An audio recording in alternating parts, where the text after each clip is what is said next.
Boker Tov. Today's daf is Daf Lamed Zayin. In Bava Mecias, we learn for Achenu Kol Beis Yisrael Hamsum B'Torah V'Shivya. Says the Mishnah, Amar L'Shnayim. A man said to two people, Gazlan said to two people, said to Reuben and Shimon, Gazalti Lech Mekem Mona. I stole $100 from one of you any days Mekem. I don't know which one. I know I took $100 from you, but I don't know which one I took it from. Or a different case, not Exela. Of Shalechem, one of your fathers, either Reuben's father or Shimon's father, one of your fathers, Hifkidli Mona, deposit with me $100. Ezahu. I don't know which father it was. Was it yours? Was it Reuben's or Shimon's? So the Gemara is going to explain here. The person wants to be Yotzei his chov because he really owes somebody $100, but he doesn't know which one, and it's sort of his fault. So therefore, what does he do? He gets to pay each one of them $100. He has got to take $100 out of his own pocket. He stole from one of them. He doesn't know who he took it from. He wants to make restitution. He wants to make mitzvah. He's doing tshuva. So if he wants to do proper tshuva, and he's coming of his own volition, he has to pay each one. Why? The Mishnah says shahod b'fiaspo. He was mowed on his own. Now we'll see. It's different if there is a claim and a denial. But over here, the man says, listen, I know I stole $100 from one of you. I don't know which one. They know. They don't know. We'll see. They don't know. Maybe they don't know either. If they would know and say, listen, no, I'm the one who's short. The other guy says, no, I'm not short $100. Then you know. They don't know either. Sometimes people don't know. How much money do you have in your wallet? Not everybody knows. Nothing. I always like Rabbi Wine's line when the guy comes, asks him for some money. Can you a handout? And he says, I don't know. I don't. He said, I'll tell you what. Put your hand in your pocket. Just give me whatever comes out. People say you don't have. Just give me whatever's in your pocket. You have nothing. Just put your hand in there. Anyway, here they don't know. If they know, then there's nothing to talk about. He says, I stole $100 from one of you, and I don't know which one. And he wants to make restitution. He wants to make restitution. If he doesn't want to make restitution, he says, listen, we'll see different opinions. If we're going to see other cases where a guy says, I stole $100 from one of you, and there's an opinion, well, I'm not going to give you $200 here. You guys fight it out, but they don't know. Here he wants to be Yosei Shemayim because they don't know either. So if he wants to be Yosei, but yeah, one of them could be a crook. So what? He's trying to make He's trying to make restitution, but they say, okay. So that means that they're both making a claim. Then we're going to talk. That's the difference. So we're going to talk about that. But here, where he wants to be Yotzei, so pay them both. Or one of your fathers deposit with me $100. I don't know which one. They don't know either. Their father. That's your father. Either your father or your father gave me $100. I don't know which one. So he wants to make restitution. He wants to be a good guy. That's the first case. Then we have a famous case. Two people deposited with some trustee. They went to the bank, the banker, and one gave him $100, one gave him $200. Two people. One gave $100, one gave $200. Then now when it comes to collect, each one claims that he's got the $200. $200 was his. They did it together. One guy gave $100, another guy gave $100. Is the heat on still? I think it is. It's very hot. Okay. Anyway, one guy gave $100, one guy gave $200. Each one claimed that he was going to give $200. One of these guys is a cheat, right? So what does he do? What's your option? You have $300 now, right? One guy gave you $100, one guy gave you $200. Well, each guy gave at least $100. So the Tanakama that we possibly like says, no, you give $100 to each one, and the third $100, you don't know who to give it to. Leave it. If nobody admits it, just leave it. Hold on to it. Deposit it. Keep it in a safe box until Elio comes. Okay. That's the first opinion, and we paskin like that. Rav Yossi gives a chacham. Rav Yossi he's a kanesh. Rav Yossi says, "Imkei mafsed ramai." What does the cheater have? He has nothing to lose. The cheater, he knows the other guy gave 100, he gave 200, right? He knows he gave 100, the other guy gave 200. Right? He knows that, but he doesn't. But he wants to cheat and get the 200. So if he's going to get his 100 back anyway, is it the light or is it the fan? Huh? The fan makes it dizzy. The fan makes a strobe. You turn it off. Okay. Yeah, I thought I have a little. it's flashing in my eyes also. Okay. Yeah, okay. We have to, this will be the main topic at the shul meeting, the future of our shul, right? Rav Yossi. So Rav Yossi says, came after him. What does the cheater have to lose? By claiming 200 when he only gave 100, if he gets his 100 back anyway, he has nothing to lose, right? So Rav Yossi came after the Rami. What does the cheater have? He has nothing to lose. So if he's going to get his 100 back anyway, what does he have to lose? Elamai, Kurt, if you don't mind, open that door while you're at it because it's really getting very hot. Rav Yossi came after the Rami. So therefore, Rav Yossi says, no, leave the whole 300. Don't give anybody back anything in order to induce the cheater to admit, because he'll want to get his 100 back. If you're giving back everybody 100 again, one guy gave 100, one guy gave 200. Now they're both claiming the 200. One of the guys is a cheater. If you're going to give back 100 to each and leave the third 100, the cheater is not losing anything, right? He's going to get his 100 back anyway. So in order to induce him, we tell him, thank you. In order to induce him, we say, you know what? Don't give back anything to anybody. Maybe this way the cheater will admit, okay, I'll take the 100 back, give him the 200. All right. So that's the Chochmah Shlomo. Right. Otherwise, now the truth is, we paskin like not like Rav Yossi, because otherwise he might say, listen, I don't care. I'd rather not get back my 200 in order for him to suffer and lose my 100 in order for him to suffer and lose his 200. But that's Rav Yossi's opinion. Now, this is a case of cash, right? The Mishnah goes on with a different case. Let's say there were two kalim. I call them baskets because we'll talk about glassware is more complicated. Let's say he says there are two kalim, two vessels. One's a small basket worth $100, and then there's a big one worth $1,000. One guy gave the big one, gave the small one. Each one claims that he gave the better one, the bigger one. Thank you, Kurt.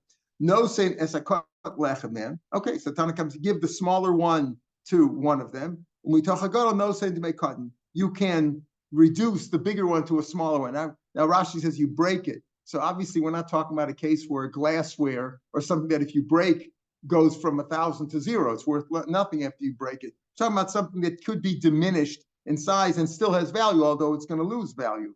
Right, so mitoch hagadol, no saying to make cut and l'sheni. Other mafarshim say simply, okay, so sell the $1,000 one and give back each one. In other words, you have here $100, one vessel worth $100, one vessel worth $1,000. So what do? Each one claimed they gave the bigger one.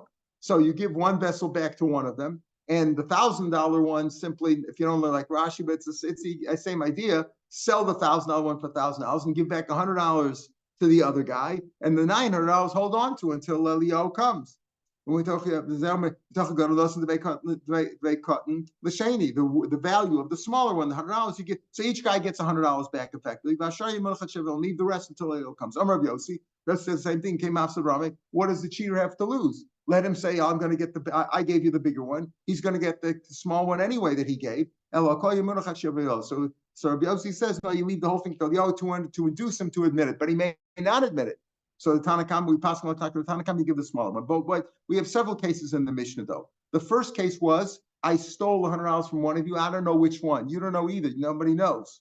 I stole $100 from one of you, and I'd like to make restitution. The only way is to give him back $100 both. The Gemara says, give them both back the money. Alma mistaken mafkin. So based on a doubt, you collect money. That's what you say over here. There's a doubt. He doesn't know which one he owes the money to. He only stole $100, but now he has to pay back $200. Is that what you say? You don't say leave the money where it is in the hands of the possessor. He's holding on to it right now until they can prove it. He could also say, listen, I stole $100 from one of you. Please go check your bank account, check your wallet, to figure out which one of you took it. Well, I'll wait. I'll hold on to the money until one of you can prove it. Yeah, that's also you could call that proper justice too. I'm willing to pay it back. I'm willing to make restitution, but I can't pay back more than I stole. So you don't say that for a minute. Look at later on in the Mishnah. Two people gave money to a banker. Two people gave money. Again, the case that we just discussed. One guy gave 100, one guy gave 200. Each guy claimed that he gave the 200. You return $100 to each one. So what do you see over here? You just pay. You don't. You say over here that you take money out. You don't say does he have to pay $200 to each one, right? One guy gave him $200. One guy gave him $100. So what do you say? You just give $100 back to each one and leave the third 100. Don't return that at all. Why don't you say also give 200 back to each one to make sure everybody's satisfied? Late because I guess. Look, you're asking a kasha of a deposit on a case of stealing. The different cases. Gezel, David Isur, Gezel, where this guy stole. He was a bad guy. He stole $100 from one of these people, and he doesn't know who he took it from. Kansur Rabban, even though he's doing tshuva now, the rabbis find him and said, "Listen, you want to do tshuva? You're a bad boy. You got to take $100, not only the $100 that you stole, but give $100 out of your pocket too. Make sure everybody's paid back." But in case of the banker took the money. He took $100 from one and $200 from the other one. He didn't do anything wrong. He wasn't a varyan over here. He just doesn't know. He didn't do any sir. And as we'll see, it was not even really his fault, as we're going to see in a minute. It's not even his fault that he doesn't know who gave him the 200 and who gave him the 100, because they did it together. They both gave him a bundle. One gave him a bigger bundle. One gave him a smaller bundle. They did it together. One guy gave 200. So there was no knas over there. Okay, so Gemara, so you can't kasha from Gezel on Pikadon. Gezel, he was a bad boy, so we make him pay. You got to pay back everybody. Pikadon is different. Okay, so let's refine it. Rami Pikadon, Rami Gezel. Okay, fine. We'll ask a kasha Pikadon on Pikadon. We'll ask a kasha Pikadon, a deposit, and on a deposit, and a kasha from Gezel on Gezel. Pikadon. Look at the case on our Mishnah again. The first case in the Mishnah was I stole from one of you. What was the second case? One of your fathers gave me $100 to guard, and I don't know which one. They don't know which one. The fathers are gone, right? So they don't know either. So that's the case of Pikadon. What does it say over there? One of your fathers gave me $100. I don't know which one. You don't know which one. You have to give back each one $100. I hear you didn't steal. You don't say it's a knas because of stealing, but you should have known, right? So you pardon? How does that solve it? That doesn't solve it. That's when there's two people are claiming it. Here, they're not even claiming it. He says, one of your fathers gave me $100. So that's not going to solve the situation. He's not going to give back the money properly by doing that. One guy stole you. You're stealing $50 from one and giving it to another guy. You know you stole it from one guy, or your father. One of the fathers gave him $100. Okay, so how's that going to solve the problem by giving back 50 to both of them? He's not going to give back the proper amount to this one nor the proper amount to that one. That's not a solution. So what does he do? But the Mishnah says you give back $100 to each one. One of your fathers gave me $100. I don't know which one. He gives one to each one. So he's got to pay out of his own pocket. It's his fault. He's got to pay out of his own pocket because he doesn't know which. Pardon? We'll see. We'll explain why. He's a banker should. When you go to the bank and the bank says, I don't know if you gave me money. You know, in the old days, remember what was those books called? The passbook. You came into the bank with the passbook. If you didn't have that passbook, they have no records in the back room what you have. Would you go in there and say, listen, the bank, I don't know if you gave me money or not. Is that an answer? That's what we're saying here too. Two guys, one of your fathers gave me $100. I don't do either if you have the passbook. No, nobody's got the passbook. So do you know? You don't know. I don't know. Okay, I have to pay each of you. Now, why is that? Is that fair? I didn't steal. We'll see. So in the first case, it says, well, you got to pay back each one of those mamano. What about this case of one guy gave me $100, one guy gave me $200. Now they're both claiming that they was the one who gave the $200. Oh, I'm not going to take any money out of my pocket. I'll give you each 100 because you each gave me at least 100. And the third 100 we're going to hold on to until the comes. How is that different? So why in the first case, when your father gave me $100, I don't know which one, I got to pay you each back, take money out of my own pocket and give you back. And in the second case with the 201, we don't say that. So Rav explains, in the first case, it's like they gave him two separate packages. What do we mean by that? Because it's like there was really one package there. One of your fathers gave me the money, but I should have known which one. I should have known it's either your father or your father gave me the money. It's my fault for not knowing. We had the other day. We're gonna have a membase also that kol yadana pshiusahi. When you say I don't know, I don't know where it is. Remember we had the other day also. I gave you something to hold on to. Yeah, well, I'm sure I don't know where it is. That's negligence, right? Kol yadana It's the third line on the bottom of Mem Beis and Aleph. Also, we have it there. We had it back on Lamed Hey. Kolo Yadanab Shiusi. I don't know. What do you mean? Only one of your fathers. There's no mix-up over here. Either your father gave you the money or your father gave you the money. I don't remember. That's my fault. I got to pay you each back. So it's like I got it in two separate packages. Only one package of here, but there was only. It's like if one guy gave me a deposit on Monday and one guy gave me a deposit on Tuesday, I should know which one's which because they happen separately. Here also, there's only one father gave me money. The Havile Lamedic, I should have been careful. I should have known. Safe and in the safer where one guy gave me 200, one guy gave me 100. And I don't have to take any money out of my own pocket. I mean, just give them back. Why? That's like I gave it to me in one package, in one bundle. Why? I didn't have to check there. Why? Two guys walked into the bank together. Two friends, they walked in together, chabrusas, and they each had a package in their hand. One gave me 100, one gave me 200. The chadzim, at the same time, they gave it both to me at the same time. I couldn't remember who gave me what. The Amalu, there was no passbook. The Amalahu, so you yourselves were not makbid upon one another. Anakapidna, I'm going to be makbid. In other words, you guys both walked in together with two packages. One who had 100, one had 200, right? And you walked in together and you gave me the two packages. I'm supposed to know which one belonged to what? I didn't know that. They had no records at that. Money lender, or you just well, no, it's just a regular guy. There was no professional. A regular guy. You guys walked in with two packages together. You walked in. One had a packet. One was a little bit bigger. One was a little smaller. But you each gave it to me together with no receipts, no passbook, no nothing. If it's a professional guy, then he's responsible. Okay, so he's not a professional guy. He's not a professional guy. He's a regular guy. One of your fathers gave me the money. Professionals, yeah, professionals there. You know. Professionals would have a passbook, would have a receipt, would have a signature, a stamp. No. So here two guys walked in with each one holding a package, and they gave it to me to hold on to. Now I'm supposed to remember who gave me the bigger one, gave us mine. You trusted each other.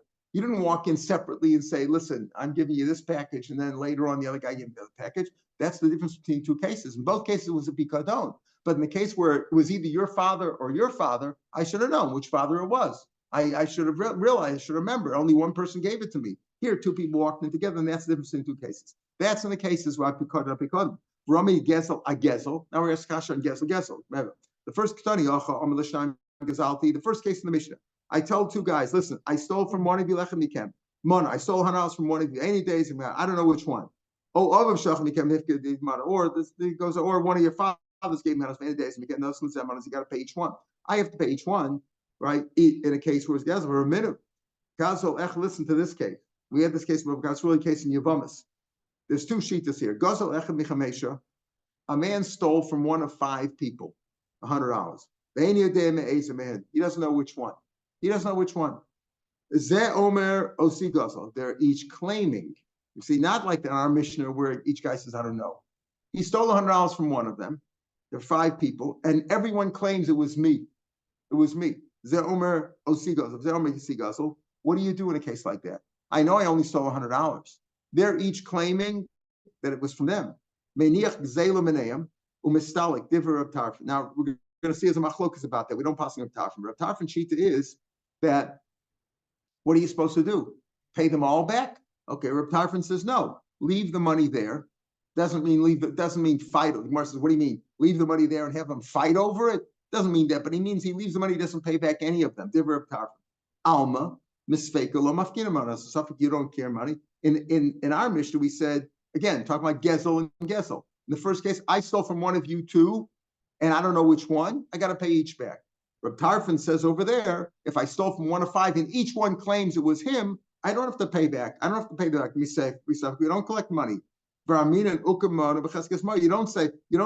don't collect money from misafik, but rather you leave the money where it is.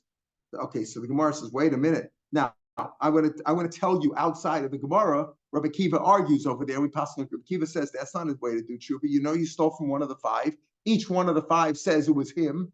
You're a suffix. You're a shema. You don't know who you took it from. Each one of the 5 claims it was him. You got to pay back each one. That's Rabbi Kiva's shita. We pass like Rabbi Kiva. But first, let's see the kasha. What does Rabbi Tarfon say? Tarfon says you don't have to pay back. Huh? The 5 have to, each one, he can say, Here he knows. No. So here there's no, right. But here, there's no issue that he admits that he stole the money. There's no question that he stole the money. But he only stole from one. He stole that's from one. They were Okay. in the right. Okay, so in a Chanami, so Rav Tarfon says, I'm not going to pay back. I'm going to hold on to the money. Okay, fine. You're right.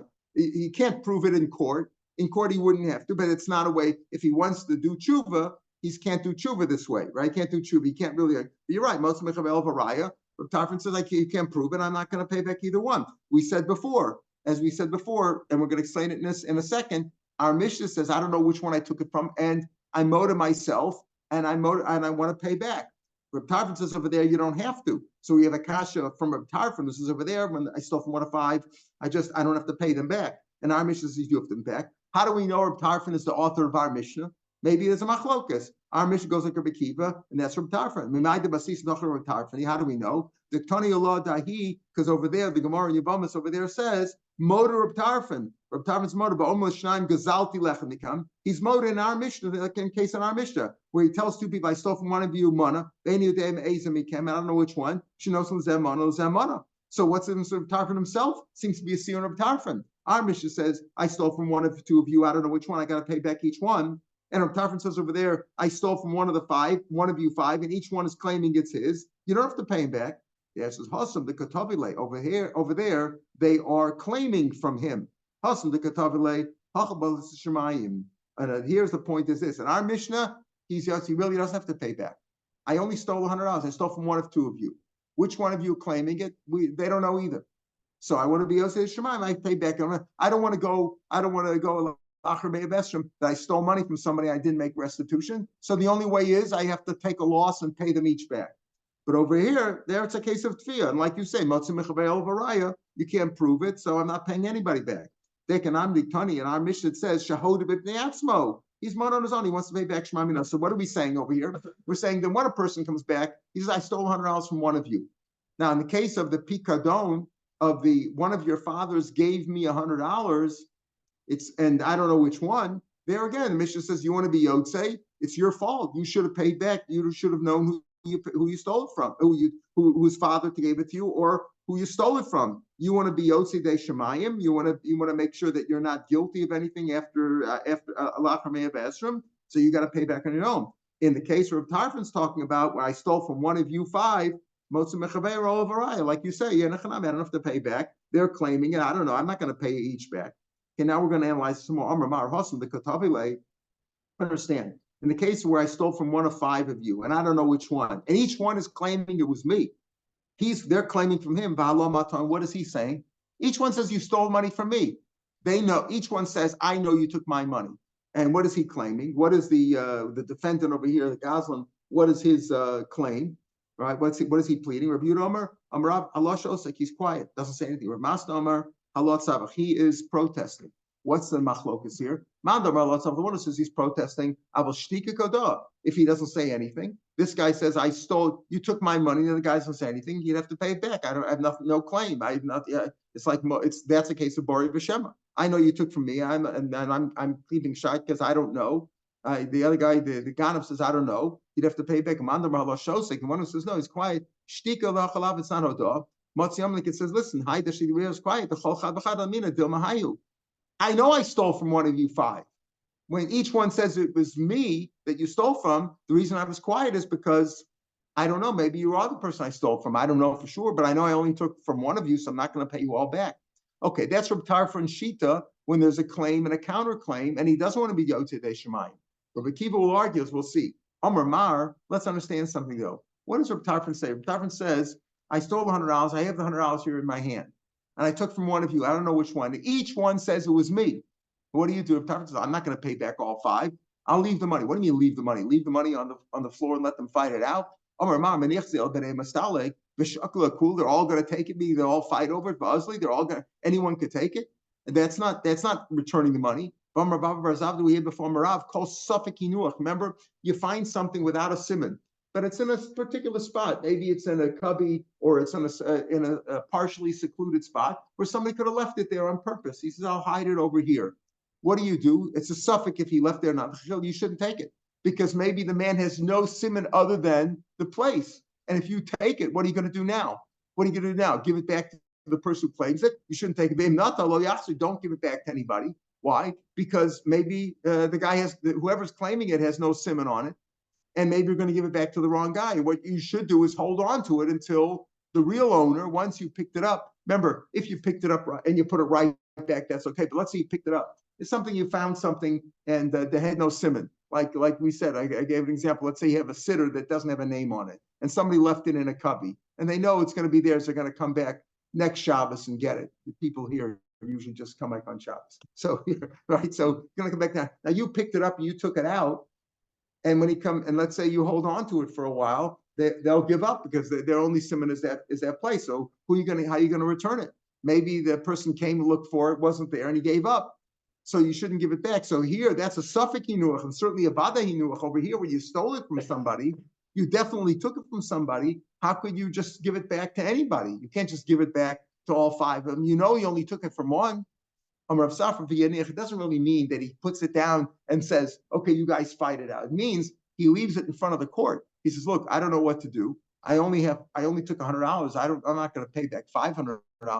I'll leave it before the court. I'll hold on to the item, put it in some secure spot or whatever, leave it in escrow, and until somebody proves that it was me. You say it was you. Each one of them says it was you. Each one claiming this is. So go prove it. When you prove it, you'll take it from the court, or the court will order me to give you the money. As I'm leaving it before the court. And if here doesn't mean leave the item physically on the floor. It means I'll leave the case before the court and I'll take it. But if you take it, and the court will give it to you. But if you took it, you certainly can't keep it. It doesn't mean that the Goslin could keep it. It certainly doesn't mean that. Because here you took it, here you stole it. Even in a case where it's a suffix hinuach, you had no right to take it because when you picked it up, you picked it up the Isser. Remember, we passed him like a baye that Yish Shalom Midas is not Yish. If you picked it up before the person was miyayish, let's say it was cash, but you picked it up before he was miyayish, you can't keep it. You just took it the Isser. I'm going to buy the Rava. Now, the Gemara here didn't list Rabbi Akiva's opinion. We said that was Rabbi Tarfon's opinion. I stole from 185, each one claiming it's his. Tarfon says, leave it for the court. I'm not going to deal with it. Okay, I'm not going to give anybody back their money. I don't know who to give it back to. Leave it. Rabbi Akiva said, Lozu aderech matziasim de'avera. But you stole $100. How are you going to get kapara for yourself if you don't return the money? Lozu aderech matziasim de'avera. Ad shisham zel chalach chachad. Since you stole it, and you don't know which one. So Rabbi Akiva would say, just like our Mishnah, I stole money from one of you too. I don't know which one I took it from. You want to make restitution? They don't know. You got to pay back each one. Over here too, you got to pay back each one. So did Rabbi Akiva really say that? Alma misfake as a suffix, you still collect money from this guy, even though it's a suffix. But we don't say you don't say leave the money where it is, meaning in the hands of the possessor. Wait a minute, I'll ask a kasha on that. Now we're asking kasha on Rabbi Akiva. We're not even dealing with Rabbi Akiva. We're asking kasha on Rabbi Akiva, who argues with Rabbi Tarfon in that case, and he sort of says that our Mishnah in that case are really the same thing. You stole money from one of two or from one of five. In the case of 1 or 2, there was no counterclaim, but in the case of 1 of 5, there's a counterclaim. Either way, he says, if you want to make restitution, you got to pay them all back. Is that really the case? You don't leave money where it is. For a case like this, Nafal abayis alav alimo. A house collapsed on a man and his mother. Now, the other day we talked about, Irving, we mentioned that, if a woman dies, who inherits her? Her husband. Her husband inherits her. That's where there is a husband, right? But where there's no husband. If a husband inherits his wife, this is maslokas, whether it's D'oraisa or Drabanan, right? Based on the Sheira Hakara love, some say it's D'oraisa, some say it's Drabanan, but a husband inherits his wife. Let's say there's no husband. There's only a wife, a mother, and she has one son. Now, the son may have other heirs. Let's say it's complicated. The father's dead, but he had other children. The father had other sons from a different wife. Okay. So this boy is in a house with his mother, and he has some brothers, some paternal brothers, right? Okay. Now the wife, the mother, she's a mother, and she was also formerly the wife of the guy who's dead or divorced, whatever. She has some other relatives too. She may have a father, she may have brothers, whatever. Okay. Now the house it collapsed on a woman and on her son. Now the question is, who died first?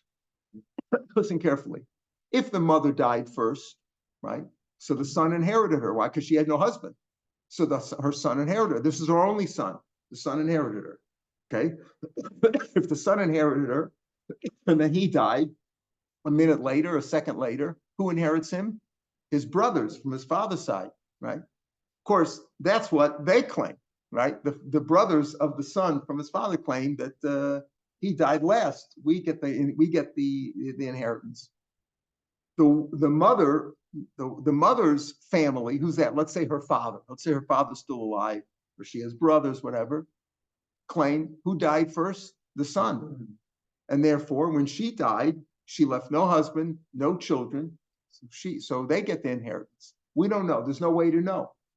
Right? So the Gemara's asking Rabbi Kiva says, when I stole from one of you 5, I don't know which one. You're all claiming it was yours. I got to pay you all back. Says Rabbi Kiva, if you want to do Shiur. In other words, Suffolk, it's a Suffolk. I got to take me. You can collect money from me, Suffolk. There, Ramino, that case, the house fell on a boy and his mother, Yoshia ben, the heirs of the son, meaning the son's brothers, let's say, from his father's side, Omrim, she died first, and therefore whatever she had goes to the son, and the son died, then we get it. Remember, when it comes to halacha, when does the inheritance take place? At the split second of death. That's it. You don't have to go to probate to decide that, right? But now we don't know who died first. So the Yarshia Ben say that the mother died first, Meis Rishona, but Yarshia Aim, and the mother's heirs say Ben Meis Rishon, right? So what's the halacha? There's no way to know. The house collapsed, right? You don't know what took place, right?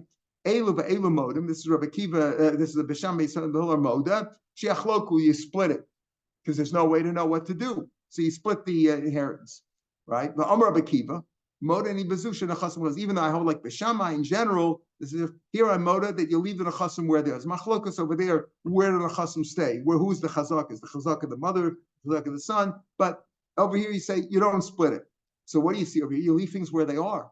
You don't say, we're trying to get kasha. In the case where I stole money from one of 5, and each one's claiming it was him, and I don't know who it is. So Rabbi Kiva says over there you got to pay them all back. Misafik, you have to collect the money. Over here, and you don't leave the money where it is. Leave the money in the hands of the nigzal until they can prove it. And here Rabbi Kiva says, leave things where they are.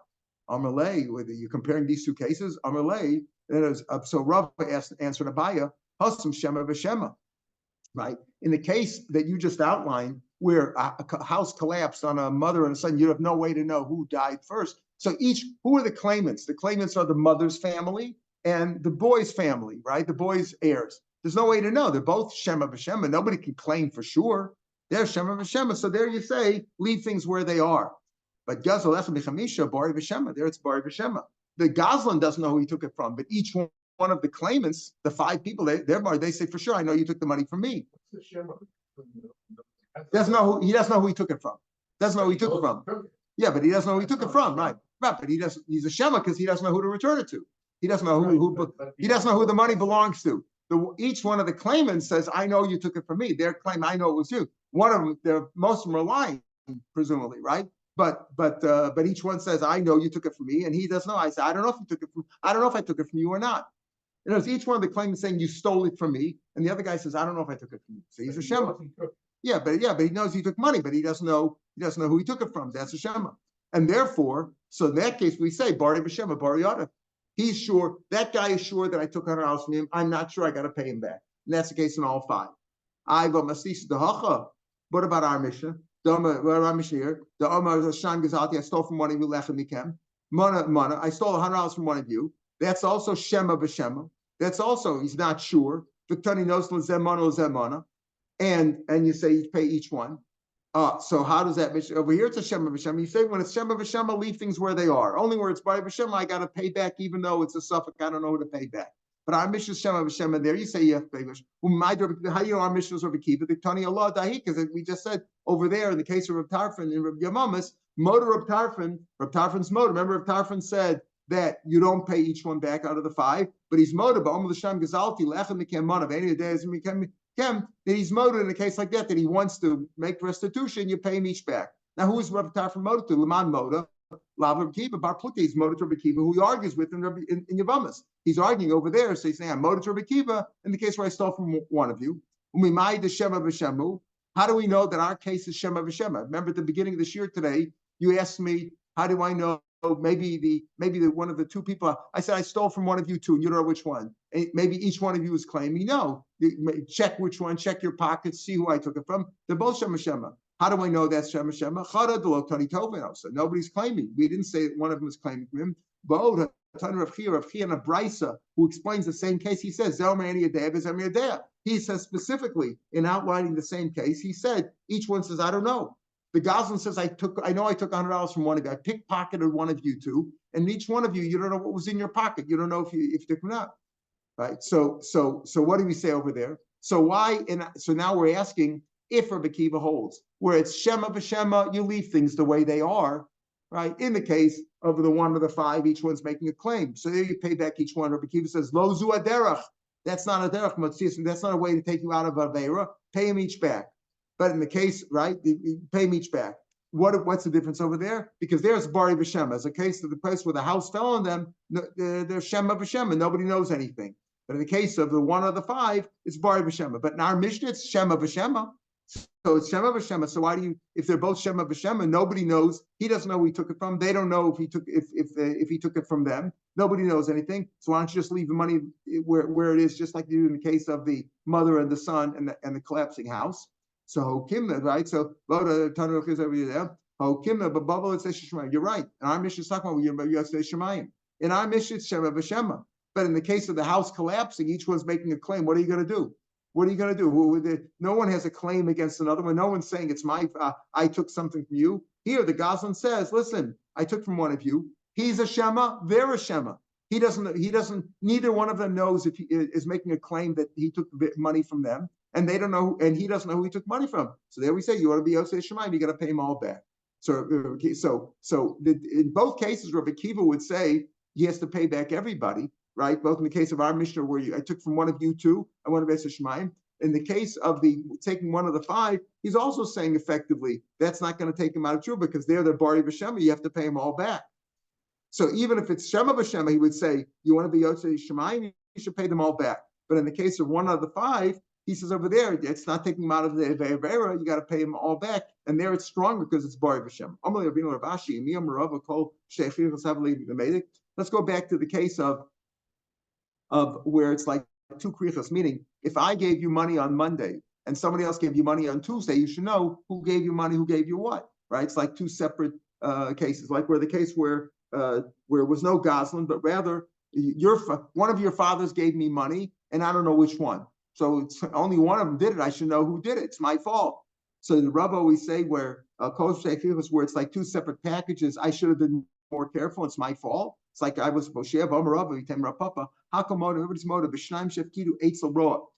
people. It wasn't a case of money. I gave $100. You gave $200. Two people gave a shepherd lambs to watch. One guy gave two. One guy gave one. Right. Now each one's claiming I'm the one who gave you the two lambs. So what does the shepherd do? He leaves them there and he walks away. He leaves them there and he walks away. He has just leaves them there and he walks away. He doesn't say, you don't say, well, he should have known which one. I should have known who gave me the 200, which one gave me the 100, right? We said in our Mishnah where one guy gave you $200, one gave you $100, they gave it together. They walked in together. They trusted each other. So you trusted each other. I trusted you too. I didn't know you're going to start fighting now and each one claiming the 200, but they're both moda. In the case, the Rabbi says, everybody's moda. Two people gave 3 lambs. One guy gave 2 lambs, one guy gave 1 lamb. Then in a case like I could leave it there. What do you make leave it there? It's my fault. I know who gave me 2 and I know who gave me 1. That's like separate packages. You gave me 2 lambs, you gave me 1 lamb. I should know who did it. So why do I walk away and I don't have to pay back anything out of my pocket? Over there it's different. It's different over there.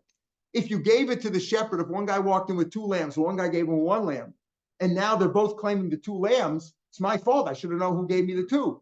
But over here, they put him in his herd without telling him. They just threw their lambs. They walked in one day. It's like, you put the kids in the nursery and then you didn't even tell the teacher that I'm depositing my kid over here. So she didn't know. Not his fault. So we said the same case is whether in a case like that, he walks away. He says, listen, I don't know who gave you the animals. You didn't give it to me. You didn't give it to me. you threw your animals into my herd over here, or into my flock, whatever they're called, depending on the kind of animal, right? I don't know what you did. It's not my fault, right? So that's a different case, and therefore you're not responsible. I was almost, obviously, if you gave them to me, I should know who gave me two and who gave me one. It's very obvious. It's like separate packages. All right. So we said that whether it's $100 and $200, and now each guy's coming at $200, or was a large kli and a small kli, the same machlokas applies. Meaning that the chachamim say, you just give back the smaller amount to each one, and the rest leave until Eliyahu comes. Whereas Rav Yosef says that's not going to cause the cheater to admit it. We wanted to admit it, so we say we hold everything to induce the cheater to admit it. So the same case of 100 to, why do we need both cases? You gave me a case of $100 and $200, and a case of a small kli and a big kli isn't the same thing as 3. You need both cases. Yes, if you tell me the first case with the money, so by he come Rabbanan, there the Rabbanan say like a pseida. There's no loss, meaning one guy gave me $200, one guy gave me 100, one guy gave me 200. So give back each 100. There's no loss involved, right? And leave the other 100 till somebody's motor, until Eliyahu comes. There's no loss. But over here, in the case of the kli, where one guy gave me a small kli, one gave me a big kli. So how do you resolve that? Each one's claiming the big kli. I give one guy the small kli, and the big kli I have to destroy, either sell it or break it up. Not a kli that if you break it, it's worthless, obviously, but a kli that you could diminish in size. But I'm breaking it up. So they're upset to go. Maybe he's also moda to Rav Yossi. You know what? The best thing is hold both kalim until somebody's moda, right? Hold them both. Case of money, it's cash. What's the difference? Here's 100, here's 100, the other 100 will leave. But in the case of a kli, maybe he's moda to Rav Yossi that hold both kalim until somebody's moda to induce the cheater to admit it. He won't get back anything. Be it Naban, if you tell me that case, maybe Rav Yossi only came to this case in a case of what? Where it's a kli and a smaller kli. So there, maybe he's makbid and says, wait, to induce the cheater to admit. But in the case of money, maybe he's also moda to the rabbis that where it was $100 and $200, and each one's paying $200, give him back each 100, and the other 100 hold on to until Eliyahu comes. Says so therefore you need both cases. Says more, but that doesn't make sense. By the time of Rav Yossi, Mishum have said Ramai. Rav Yossi's whole reasoning is hold on to everything to induce the cheater to admit that he was cheating. So what difference does it make? Why would you think that he's going to be moda to the rabbis in the case of the $100 or $200? That's not going to induce him. His whole person is that his whole reasoning is that induce the cheater to admit it by not returning anything. So he won't get back even the smaller amount that he gave or the smaller kli. So time of Rav Yosef Mishum Hefsed Rama, and Rashi says, keep the time of Hachi, Mali Kli, Mali, what's if it's clear most? But maybe he'd be moda to the rabbis in the case of money. Why do I have to say the case of the case? Obviously, he would argue it either way. Ella Taval Rabbanim. It's he need both cases of Rabbanim below Zuafsutani. You're right. If you were to tell me the case of the kli first, you would have said in a chanami. Yeah. You wouldn't need both cases, because once you see that Rav Yossi's reasoning, and we don't pass on like Rav Yossi, but Rav Yossi's reason is don't return anything to induce the cheater to admit it. If he doesn't get back his own, maybe he'll admit it. Once he says that would apply in all cases, and the rabbis too. The rabbis say no, give back 100 to this, 100 to this, and hold the other 100. If you tell me the case of the kli, for sure you'd even break up the kli. Even in a case like that, you would break it up, give back each guy $100 worth, and the other amount you leave over. If you tell me that case first, you wouldn't need the case of the money. But since you mentioned the case of the money first, Rashi explains, since you said that case of the money, you say not only case of money where no harm is coming to the kalim or to the deposited, whatever was deposited. In this case, it's cash. No harm is done. Even a case where you're harming the deposited item, like the kli, where you have to break it in order to return $100 worth to each one. Even a case like that, the rabbi said, return each one his $100, and the rest you leave until Eliyahu comes. Tomorrow's daf is Daf Lamed Ches. Shabbos' daf will be on the podcast, and on Sunday, Mitzvah Hashem, we'll pick it up from the 4th line on Daf Lamed Tes. On 4th line on Daf Lamed Tes and Aleph. Shabbat Shalom, L'Kulam, B'Surot Tov. Shabbat Shalom.